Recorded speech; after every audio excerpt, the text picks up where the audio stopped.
इसलिए तो कहता हूं कि एक बार कट ऑफ देख लीजिए, क्योंकि आपको फॉर्म भरने से पहले प्रीवियस ईयर की कट ऑफ को जानना इसलिए जरूरी हो जाता है कि जोन वाइज आपको कंपटीशन के बारे में पता लग जाएगा, क्योंकि आपका एक छोटा सा प्रयास आपको सिलेक्शन तक ले जा सकता है। तो एक बार फिर से आप सभी का सुदर्शन पैरामेडिकल के इस ऑनलाइन प्लेटफॉर्म पर हार्दिक स्वागत दोस्तों। आज के इस वीडियो में आरआरबी पैरामेडिकल से तैयारी करने वाले सभी दोस्तों के लिए इंफॉर्मेशन इंपॉर्टेंट रहने वाली है, क्योंकि आज हम कट ऑफ के बारे में बात करेंगे। क्योंकि आप सभी की डिमांड यही थी कि सर एक बार कट ऑफ का वीडियो लेके आए आप, तो उसी पर्पज से मैंने ये बनाया है कि हम जोन वाइज कट ऑफ की बात करते हैं, ताकि आप जब फॉर्म भरोगे तब आपके दिक्कत नहीं आए। क्योंकि ओवर थिंकिंग का मामला आपको पता ही होगा ना, सारे क्वेश्चंस आपके दिमाग में आ रहे होंगे ना कि कहां से फॉर्म भरना चाहिए, कहां से कंपटीशन क्या है, कहां पे कट ऑफ क्या रही थी। ठीक है, तो हर एक स्टूडेंट्स और हर एक दोस्त की डिमांड्स पर मैंने कहा इस प्रकार का आपके वीडियो बने। तो सबसे पहले टाइम वेस्ट नहीं करते हुए अपन बात करते हैं यहाँ पे अहमदाबाद जोन के बारे में। और ये कट ऑफ की मैं बात कर रहा हूँ पिछले साल के, यानी अपने प्रीवियस ईयर वैकेंसी की मैं बात कर रहा हूँ 2019 की। तो उसके बेसिस पर कहीं ना कहीं आपको एक छोटा सा आइडिया लगाना है कि इस बार कट ऑफ क्या रहेगी और आपको किस प्रकार से तैयारी करनी चाहिए दोस्तों। यहाँ पे अपन बात करते हैं अहमदाबाद जोन से, और अपन फाइनल कट ऑफ के बारे में बात करेंगे। यहाँ पे एक्स्ट्रा कैंडिडेट्स के बारे में बात नहीं करेंगे। तो cut off marks of regular shortlist for document verification, यहाँ पे देखो स्टाफ नर्स की अगर मैं बात करूं आपके, तो कट ऑफ रही थी जनरल कैंडिडेट के लिए 70.73 अहमदाबाद जोन से 70.73। एससी की अगर मैं बात करूं दोस्तों 70.16, और यहाँ पे एसटी की बात करें तो यहाँ पे 64.7, और ओबीसी की बात करूं दोस्तों 68.21, और ईडब्ल्यूएस के लिए रही थी आपके 63.74। तो ये स्टाफ नर्स के लिए दोस्तों। देन हम बात करते हैं health and malaria inspector grade 3।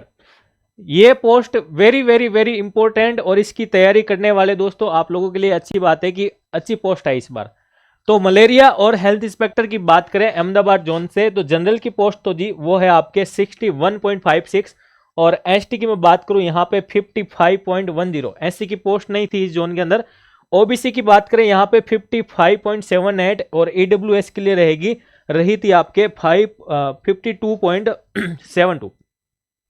तो यहां पे अगर मैं बात करूं कि स्टाफ नर्स के कंपैरिजन में इनकी जो मेरिट थी वो कम रही थी, और जनरल एक बेसिक एवरेज की अगर अपन बात करें तो आपको 55 से लेकर के 60 तक मार्क्स लाने अनिवार्य है। तो मलेरिया और हेल्थ इंस्पेक्टर की जो तैयारी कर रहे हैं 60 तक आपको, यानी 60 नंबर लाने वाले का सिलेक्शन श्योर हो जाएगा। ठीक है, देन हम बात करें फार्मासिस्ट ग्रेड 3 के बारे में। जनरल कैटेगरी अहमदाबाद जोन से 58.86, और एससी की बात करें अपन 53.19, और एसटी की बात करें 41, ओबीसी की बात करूं यहां पे आपके 57, और ईडब्ल्यूएस की बात करें 53.90। तो यहां पे देखो एसटी कैटेगरी वालों के लिए 41 रही थी, जो अपने आप में बहुत कम है, और यहां पे जनरल की बात करें तो आपके 58 थी। इट मीन्स हम बात कर सकते हैं कि जो फार्मासिस्ट की तैयारी कर रहे हैं दोस्तों, आपको एवरेज जो रखना चाहिए 60 रेशियो लेकर के आपको चलना है। और अगर ऑल जोन वाइज अगर मैं बात करूं आपके इस बार का, तो इस बार का रेशियो आपको लेना है तो आप 65-70 का लेना, 65-70 का लेना फार्मासिस्ट के लिए। ऑल जोन की मैं बात कर रहा हूं, क्योंकि अजमेर जोन की मेरिट हाई रहती है, आप लोगों को पता होगा। देन हम बात करें ईसीजी टेक्नीशियन के लिए, और यहाँ पे आपके जनरल कैटेगरीज की पोस्ट ही थी, और 51 जो है वो यहाँ पे रही थी। चलो सेकंड अपन बात करते हैं दोस्तों अजमेर जोन के बारे में। ठीक है, अजमेर जोन, और यहां से आपका कंपटीशन बढ़ जाता है यहाँ पे, समझ गए। चलो तो अपन बात करते हैं यहाँ पे सबसे पहले डाइटिशियन के लिए, जो रही थी आपके जनरल कैटेगरी वालों के लिए 62.33, और देन हम बात करें स्टाफ नर्स के लिए 73। मैंने कहा था ना यहाँ हाई रहती है, ठीक है ना। स्टाफ नर्स की रही थी आपके 73 दोस्तों। देन हम बात करें डायलिसिस टेक्नीशियन, ठीक है, मैं एवरेज लेके चल रहा हूं एक एक, ताकि आपको आइडियली पता लग जाए। तो 53 जो रही थी वो डायलिसिस टेक्नीशियन के लिए रही थी, ये आपके कम ही रही। यहां पे फिजियोथेरेपिस्ट की रही थी आपके 60, और यहां पे फार्मासिस्ट की बात करूं जनरल की रही थी यहां पे 60, एससी कैटेगरी के लिए रही थी 52, एसटी के लिए 49, ओबीसी कैटेगरी 60, और ईडब्ल्यूएस के लिए 57। तो यहां पे अगर एवरेज हम बात करें फार्मासिस्ट की रही थी आपके 60। रेडियोग्राफर की मेरिट जो है नर्सिंग स्टाफ नर्स के बाद में सबसे ज़्यादा जो रही है वो आपके रेडियोग्राफर की रही है। यहाँ पे मैं बात करूँ जनरल कैटेगरी के लिए, वो रही थी आपके 64.94 यानी 65 एवरेज, ठीक है ना। तो 65 रही थी और इस बार की 75 से 80 के बीच में रह सकती, 80 के बीच में, 75 टू 80 के बीच में रह सकती है।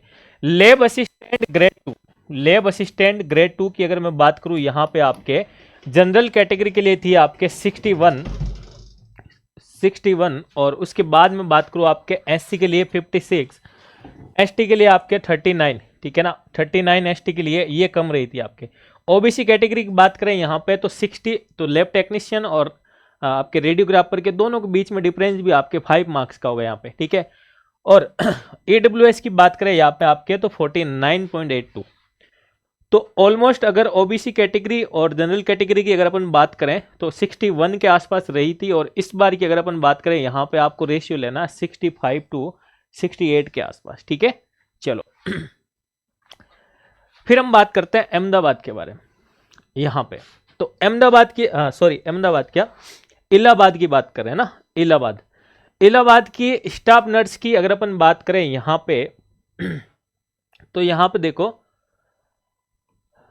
DLW दोनों की अलग अलग दे रखी, NCR और NR की। तो यहाँ पे एवरेज अगर अपन बात करें स्टाफ नर्स की तो यहाँ पे आपके 89 तो रही थी दिल्ली में, ठीक है, DLW। और यहाँ पे मैं बात करूँ आपके NCR के लिए 69 रही थी, और यहाँ पे NR की अगर अपन बात करें नॉर्थ रेलवे की तो यहाँ पे रही थी आपके 70। तो यहाँ पे देखो स्टाफ नर्स की जो है भाई अगर अपन बात करें कट ऑफ तो 89 तक गई। तो इस प्रकार से आप सोच सकते हैं कि यहाँ पे कंपटीशन बढ़ा था। तो ये सारी चीज़ें इस बार फॉर्म भरोगे ना, आपको तो ये पता होनी चाहिए कि पिछली बार कट ऑफ क्या रही थी और इस बार कट ऑफ क्या रहने वाली है, ताकि आप अपने स्मार्ट यानी रणनीति से, स्मार्ट रणनीति से अपनी तैयारी को क्या कर सकते हैं, बेहतरीन बना सकते हैं, समझ गए। देन हम बात करते हैं मलेरिया और हेल्थ इंस्पेक्टर के लिए। तो एवरेज में बात करूंगा यहाँ पे सबकी मिला के, ताकि आप कंफ्यूजन में नहीं रहो। तो एवरेज अगर अपन बात करेंगे दोस्तों तो आपको पता होना चाहिए कि यहाँ पे 65 रही थी और अंतर जो रहा था 58 टू 65, ताकि आपके मोटे मोटे तौर पर एक दिमाग में रहे आपके कि 58 से 65 तक का रेशियो रहा था। तो इस बार का क्या रहेगा यहाँ पे, तो आप कुछ समझ गए होंगे कि इस बार क्या होने वाला है। फार्मासिस्ट की अगर मैं बात करूं तीनों ही जगह की, तो फार्मासिस्ट की आपके हाईएस्ट रही है 59 हाईएस्ट रही थी, और यहाँ पे मैं बात करूं 38 रही थी, 30, 38 और 39 एसटी कैटेगरी के लिए। चलो इसके बाद हम बात करें यहाँ पे लैब असिस्टेंट ग्रेड 2, तो 56 आपकी हाईएस्ट यहाँ पर रही थी लैब असिस्टेंट की। और मैं फिर बात करूँ आपके EWS के लिए रही थी आपके 46, किसके लिए रही थी, EWS के लिए। और यहाँ पे हम बात करेंगे 56 जो थी आपके SC कैटेगरी के लिए थी। और यहाँ पे अगर मैं बात करूँ आपके DLW के लिए तो वो जनरल कैटेगरी के लिए 54 रही थी। तो आपको एक एवरेज पता लग गया कि यहाँ पे 56 तक जो है वो लैब असिस्टेंट की मेरिट रही थी। फिर हम बात करते हैं बेंगलुरु के लिए। बेंगलुरु के लिए अगर अपन बात करें cut off marks of regular short lies, ठीक है, इधर की बात नहीं करेंगे, ये एक्स्ट्रा कैंडिडेट के लिए बता रखी है और दोनों में अंतर भी है आपके, ठीक है, क्योंकि यहाँ की अगर आप स्टाफ नर्स के लिए एक्स्ट्रा कैंडिडेट लिए तब देखोगे तो 67 ही आएगी, फाइनल मेरिट देखोगे अगर आप तो 69 गई। तो बेंगलुरु के अंदर स्टाफ नर्स की बात करूँ आपके 69 रही थी, और SC कैटेगरी के लिए 61, ST के लिए भी 61 बराबर ही रही थी, और OBC और जनरल के लिए दोनों में एक नंबर का अंतर 68, और EWS के लिए आपके 55 कैटेगरी। अदर पोस्ट की बात करें यहाँ पे आपके हेल्थ और मलेरिया इंस्पेक्टर के लिए जनरल के लिए आपके 67 रही थी, और OBC की बात करूँ तो आपके 57 के आसपास। फार्मासिस्ट की बात करें एवरेज लेना पड़ेगा आपको यहाँ पे 57 तक का, और फिर हम बात करें यहाँ पे OBC की तो 53 यहाँ पे OBC की रही थी। रेडियोग्राफर पोस्ट की बात करें इलाहाबाद के अंदर 57, और जनरल की पोस्ट थी यहाँ पे जनरल कैटेगरी के लिए 57 पे मेरिट गई थी, ठीक है। ECG टेक्नीशियन इलाहाबाद से आपके जनरल कैटेगरीज के लिए 62, ठीक है ना, क्योंकि ECG टेक्नीशियन के अंदर आपके इलाहाबाद की बात करूँ तो हाई रही थी, और लैब असिस्टेंट ग्रेड सेकंड की बात करें तो यहाँ पे 67। तो इलाहाबाद की जितनी भी पोस्टें मैंने आपको बताया ना दोस्तों, यहाँ पे कट ऑफ हर पोस्ट की हाई है, ठीक है। तो अब आप लोग समझ गए होंगे कि इलाहाबाद के अंदर क्या है भाई, इंटेलिजेंट इंटेलिजेंट, सारे के सारे जितने भी पैरामेडिकल के जो साथ ही तैयारी कर रहे हैं सब इंटेलिजेंट, इसी वजह से क्या हो रही है, थोड़ी कट ऑफ ज़्यादा रही थी, ठीक है। चलो देन हम बात करें भोपाल के लिए। भोपाल में आपके स्टाफ नर्स की 66, जनरल कैटेगरी एससी कैटेगरी के लिए 62, एसटी के लिए 62, ओबीसी की बात करूं यहाँ पे 66। तो ये दोनों इसमें क्या रही थी दोस्तों, बराबर ही रही थी। फिर हम बात करें मलेरिया और हेल्थ इंस्पेक्टर के लिए 58। तो जो मलेरिया और हेल्थ इंस्पेक्टर वाले तैयारी कर रहे हैं उनको बताना चाहूंगा कि आपके ऑलमोस्ट सभी जोन के अंदर आपकी मेरिट का अगर आप रेशियो निकालोगे ना तो आपके 58 से लेकर के 60 तक का आएगा, ठीक है। तो इस बार का रेशियो आपको मैंने बता दिया था, ठीक है। फिर हम बात करें फार्मासिस्ट की, यहाँ पे 54 गई थी और ओबीसी के लिए 53, ईडब्ल्यूएस के लिए 41। रेडियोग्राफर पोस्ट की बात करूँ यहाँ पे 58 और ईसीजी टेक्नीशियन बिल्कुल कम गई थी 40 के आसपास, यानी भोपाल के अंदर आपके ईसीजी टेक्नीशियन के कैंडिडेट ने कम एग्जाम दिया था, समझ गए, कट ऑफ भी आपकी कम रही थी। चलो नेक्स्ट अपन बात करते हैं यहाँ पे भुवनेश्वर के बारे में, ठीक है, भुवनेश्वर की। तो इससे पहले आपको बताना चाहूंगा कि अगर आपने टेलीग्राम नहीं ज्वाइन किया तो इसको आप ज्वाइन करें, क्योंकि पैरामेडिकल से संबंधित छोटी बड़ी सारी इंफॉर्मेशन सबसे पहले आपको मैं यहीं अवेलेबल करवाता हूं। इसका लिंक भी आपको डिस्क्रिप्शन में मिल जाएगा। और अगर आपको पैरामेडिकल से संबंधित कोई भी डाउट हो तो इस नंबर पर आप मैसेज या फिर कॉल करके आप मेरे से बात कर सकते हैं। चलो देन हम बात करें, यहाँ पे बात कर रहे थे अपन ये अपने जोन की अगर मैं बात करूँ आपके भुवनेश्वर के लिए, भुवनेश्वर की बात करें यहाँ पर स्टाफ नर्स के आपके जनरल कैटेगरी के लिए 68 और ओबीसी की बात करूँ तो आपके 64। तो स्टाफ नर्स की भी जो तैयारी कर रहे हैं इस बार भी आपको पता होगा 713 पोस्ट नर्सिंग ऑफिसर की जो पोस्ट है, ठीक है ना। तो ध्यान रखें कंपटीशन है। हेल्थ एंड मलेरिया इंस्पेक्टर 59, ठीक है 59। लैब सुपरिटेंडेंट की बात करें यहाँ पे 88, ठीक है भाई। लैब सुपरिटेंडेंट भुवनेश्वर की बात करें 88, ध्यान रखें इस बात का। OBC 76, OBC 76। तो लैब सुपरिटेंडेंट का सिलेबस भी तो इंपॉर्टेंट है ना सर, मेरिट तो हाई जानी चाहिए, ठीक है ना। सिलेबस भी बहुत बड़ा है लैब सुपरिटेंडेंट का और पोस्ट भी बहुत अच्छी है। तो लैब सुपरिटेंडेंट की जो तैयारी कर रहे हैं उनको कहना चाहूंगा कि आप सिस्टमेटिक वे से तैयारी करें, समझ गए। और सिस्टमेटिक वे में किस प्रकार से करना, मैंने वीडियो भी बना रखा आपके कि कैसे आपको शुरुआत करते हुए, अगर मैं बात करूं मेरी कि मैंने किस प्रकार से 2019 में तैयारी की थी दोस्तों। सबसे पहले आपको क्या पढ़ना चाहिए कि अगर लैब सुपरिटेंडेंट का सिलेबस है तो आप सिलेबस के बारे में पढ़ें, उस सिलेबस को अपने दिमाग में बिठाना आपको। आप कोई भी पोस्ट की तैयारी कर रहे हैं, मैं बात बता रहा हूं। उसके बाद क्या करो कि लैब सुपरिटेंडेंट के अंदर जैसे कि जो कंसेप्टिव चीजें हैं ना उनका एक चार्ट बनाओ, इक्विपमेंट्स का चार्ट बनाओ, फिर आप थ्योरी के अंदर इंक्लूड हो, फिर आप पुराना पेपर देखो थ्योरी पढ़ने के बाद, फिर आप ये भी देखो कि पिछली बार कट ऑफ ये रही थी, इसका मतलब लेवल अप हो सकता है, तो यहाँ इस टॉपिक से किस किस तरह के क्वेश्चन बन सकते हैं। तो तैयारी हमेशा इसी तरीके से की जाती है, ठीक है। चलो देन हम बात करें फिजियोथेरेपिस्ट के बारे में, और यहाँ पे एससी के लिए आपके 70 कट ऑफ रही थी और रेडियोग्राफर की बात करें तो 54। तो रेडियोग्राफर के बारे में बताता हूं कि देखो आपके सिलेबस जो है भाई रेडियोग्राफर की पोस्ट के लिए छोटा, मैं लैब असिस्टेंट और रेडियोग्राफर दोनों की बात करूंगा, सिलेबस छोटा है लेकिन आपके कट ऑफ भी रहती है थोड़ी, ठीक है। तो आप लोगों को भी हटके थोड़ी सी तैयारी करनी पड़ेगी। और अगर किसी ने थ्योरी एग्जाम थ्योरी को पूरा क्लियर कर रखा है तो उसको एमसीक्यू जो है ज़्यादा ज़्यादा लगा के उनका सॉल्यूशन करना चाहिए दोस्तों। ईसीजी टेक्नीशियन की बात करूंगा, यहाँ पे आपके भुवनेश्वर में 53 कट ऑफ रही थी। अब अपन बात करते हैं दोस्तों बिलासपुर के बारे में। बिलासपुर के अंदर अगर हम बात करें स्टाफ नर्स की आपके एवरेज रही थी 67 और ओबीसी की बात करूं तो 62। तो 62 से 67 आप बता सकते हैं, यानी एवरेज लगाना पड़ेगा आपको भाई। अब मुझे फॉर्म कहाँ से अप्लाई करना चाहिए। देन हम बात करें यहाँ पे डेंटल हाइजीनिस्ट की भी पोस्ट थी, तो वहाँ पे जनरल की कैटेगरी आपके जो जनरल कैटेगरी में रही थी आपके 54। चलो मलेरिया और हेल्थ इंस्पेक्टर देखो सबके लिए कॉमन आ रही, मैं बता रहा हूँ ना 58। मैंने कहा था ना 58 से 60 का रेशियो आपको लेकर चलना पड़ेगा। फिजियोथेरेपिस्ट 62 रही थी यहाँ पे, सॉरी। फार्मासिस्ट की बात करें यहाँ पे आपके 67 रही थी और ईसीजी टेक्नीशियन की बात करें आपके 59 रही थी, ठीक है। फिर हम बात करते हैं चंडीगढ़। अब चंडीगढ़ है तो चंडीगढ़ में भी आपके मेरिट कहीं ना कहीं हाई रहने वाली। तो बात करते हैं अपन चंडीगढ़ की फाइनल कट ऑफ के बारे में। यहाँ पे तो देखो यहाँ पे हम स्टाफ नर्स की अगर अपन बात करें दोस्तों तो 83, ठीक है ना। स्टाफ नर्स की मैं बात करूं आपके,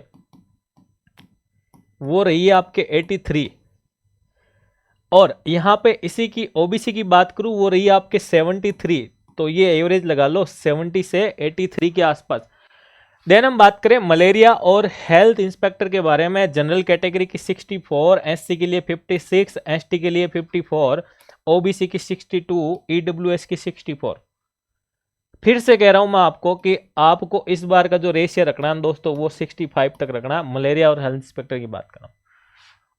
फिर हम बात करें ऑप्टोमेट्रिस्ट की, यहाँ पे पोस्ट थी जनरल की तो यहाँ 57 पे गई। फिजियोथेरेपिस्ट की बात करें एससी की पोस्ट के लिए 63 कट ऑफ रही थी और ओबीसी में 65।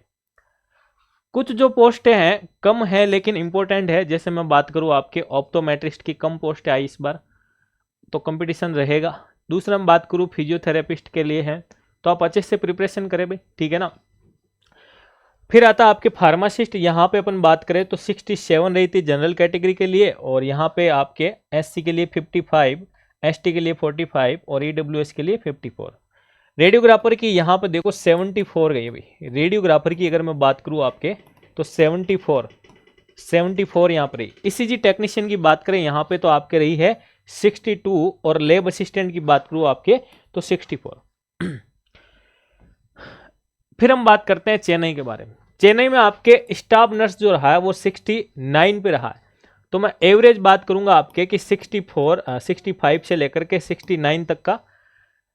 फिर हम बात करते हैं आपके डायलिसिस टेक्नीशियन, देखो कितनी कम कट ऑफ रहती है। डायलिसिस टेक्नीशियन वाले ध्यान रखना भाई, कट ऑफ कम रहती है, अच्छे से प्रिपरेशन करना है। 29 गई है एसटी की और ओबीसी की 48, आराम से सिलेक्शन हो सकता है। डायलिसिस टेक्नीशियन वाले सुन लेना, अच्छे से तैयारी करें आप, शानदार तरीके से हो जाएगा। यहाँ पे आपके चेन्नई में हेल्थ और मलेरिया इंस्पेक्टर की आपके 67 रही थी, तो चेन्नई वाले ध्यान रखें भाई। फिजियोथेरेपिस्ट की 68 की बात करूंगा और एवरेज भी यहाँ पे आपके 57 से। देन हम बात करें फार्मासिस्ट के लिए आपके, तो ये आपको एवरेज ध्यान रखना पड़ेगा, यहाँ पे आपको 53 से लेकर के 59। अब मैं एवरेज इसलिए बता रहा हूँ कि ताकि ऑलमोस्ट आप कैटेगरी के हिसाब से ना देख करके आपको एक मोटे मोटे तौर पे आइडिया लग जाए कि वहां पे इतनी से इतनी के बीच में रही थी। समझिए आप, ज्यादा दिमाग नहीं लगाना कट ऑफ के ऊपर, सिंप्लिसिटी के साथ सोचोगे तो अपने आप आइडिया निकल के आएगा कि यहां से मुझे ऐसे फॉर्म अप्लाई करना चाहिए। ईसीजी टेक्नीशियन वही आपके एससी के लिए 52, ओबीसी के लिए 59, और लैब असिस्टेंट की बात करें यहाँ पे 63 एससी, और एससी के लिए आपकी 60, और एसटी के लिए देखो 37 पे गई है, बिल्कुल ही कम। तो चेन्नई के अंदर लैब असिस्टेंट ग्रेड 2 की वैकेंसी जो थी वो आपकी कम गई थी। इसके बाद हम बात करते हैं दोस्तों मैं मेन जोन की बात कर रहा हूं जहां पे आपके थोड़ा कंपटीशन रहा था।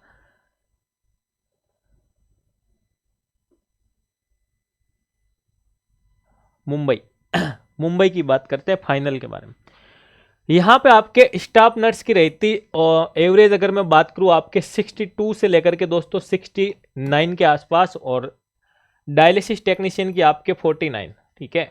हेल्थ एंड मलेरिया इंस्पेक्टर वही आपके हाई आपकी 60 तक रही थी जनरल कैटेगरी के लिए, और ओबीसी की बात करें यहाँ पे 55, और एससी एसटी ऑलमोस्ट सेम ही, एक नंबर का अंतर रहा है।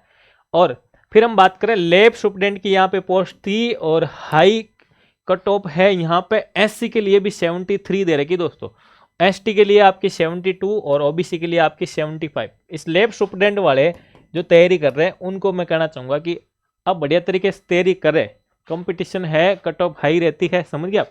चलो फिर हम बात करें फिजियोथेरेपिस्ट की, यहाँ पे 67 रही थी। फार्मासिस्ट की एवरेज में बात करूँ आपके तो यहाँ पे 54 से 57। रेडियोग्राफर के लिए 50 और 51, और ईसीजी टेक्नीशियन की बात करें आपके जनरल कैटेगरी के लिए 65 रही थी। यहाँ पे लैब असिस्टेंट की बात करूं जिसने डीएमएलटी कर रखी, उनकी बात करें तो 59 रही थी। तो ऑलमोस्ट आपको एक आइडिया लग गया होगा, मैंने आपको 3-4 जगह से बात बताई है। अब अपन बात करते हैं, देखो एवरेज आपको क्या ध्यान रखना है। तो एवरेज आपको ध्यान रखना पड़ेगा दोस्तों। मैं सबसे पहले बात करूंगा आपके स्टाफ नर्स के लिए, ठीक है। उसके बाद अपन बात करेंगे मलेरिया हेल्थ इंस्पेक्टर के लिए, ठीक है। डायलिसिस टेक्नीशियन के लिए बात करेंगे, ईसीजी टेक्नीशियन के लिए बात करते हैं, रेडियोग्राफर के लिए बात करूं, ठीक है, और लैब असिस्टेंट के लिए बात करें यहाँ पे, और लैब सुपरिटेंडेंट की अगर अपन बात करें तो देखो, तो यहाँ पे देखो अगर अपन बात करूँ मैं स्टाफ नर्स के लिए आपके, ठीक है, तो एवरेज लेके चलना पड़ेगा आपको 80 तक। मलेरिया और हेल्थ इंस्पेक्टर वाले आपको 65 का रेशियो लेना पड़ेगा। डायलिसिस टेक्नीशियन वाले 55 का रेशियो आपको लेना पड़ेगा। एसजी टेक के लिए मैं 55 से 58 की बात करूंगा। रेडियोग्राफर के लिए अगर मैं बात करूं आपको 64 तक का पार्ट, 64 से 68 तक का आराम से। फिर हम बात करें लैब असिस्टेंट के लिए सेम एज यही रहेगा। लैब सुपरिटेंडेंट के लिए अगर आप तैयारी कर रहे हैं तो 74 से लेकर के 82 तक का रेशियो आपको पता होना चाहिए। तो अगर इस प्रकार से आपको कट ऑफ का पता रहेगा तब आप क्या करोगे, अपनी तैयारी को स्ट्रॉन्ग करोगे। अब मैंने कहा था कि आपको सिस्टमेटिकली पढ़ाई भी करनी पड़ेगी, तो आपको अच्छे से बेसिक से उठकर एक बार बताना चाहूंगा कि तैयारी करनी है तो आप मेरे साथ जुड़ करके तैयारी कर सकते हैं। इसके लिए आपको सुदर्शन पैरामेडिकल के नाम से ऐप दे रखा, जिसका लिंक आपको वीडियो में मिल जाएगा, उसे आप डाउनलोड करके विजिट करें, ठीक है। अब मैं बात करूंगा कि यहाँ पे स्पेशल क्या मिलता है। तो यहाँ पे मैं बात करूं कि पर्टिकुलर जो आरआरबी की पोस्ट है, ये उन वैकेंसी की तैयारी, चाहे आप रेडियोग्राफर, लैब टेक्नीशियन की बात करें, लैब सुपरिटेंडेंट की बात करें, डायलिसिस टेक्नीशियन की बात करें, ईसीजी टेक्नीशियन की बात करें, वहां पे आपको वीडियो लेक्चर मिलेंगे। वीडियो लेक्चर के साथ में आपको इनकी ई-पीडीएफ नोट्स मिलेंगे, और वहां पे आपको पीवाईक्यू, और उसके साथ ही आपको 10 मॉड्यूल पेपर्स भी अवेलेबल रहेंगे। तो बिल्कुल आप ऐप को डाउनलोड करें और इसको विजिट करें। तो अगर आपको वीडियो पसंद आया तो बिल्कुल आप लाइक करें, दोस्तों के साथ शेयर करें, और अगर आपका कोई भी डाउट्स हो तो मैंने नंबर दे रखे हैं, उस पर कॉल करके बात कर सकते हैं, या फिर आप कमेंट्स करें। और अगर आप चैनल पर नए हैं तो इसको सब्सक्राइब करें। धन्यवाद।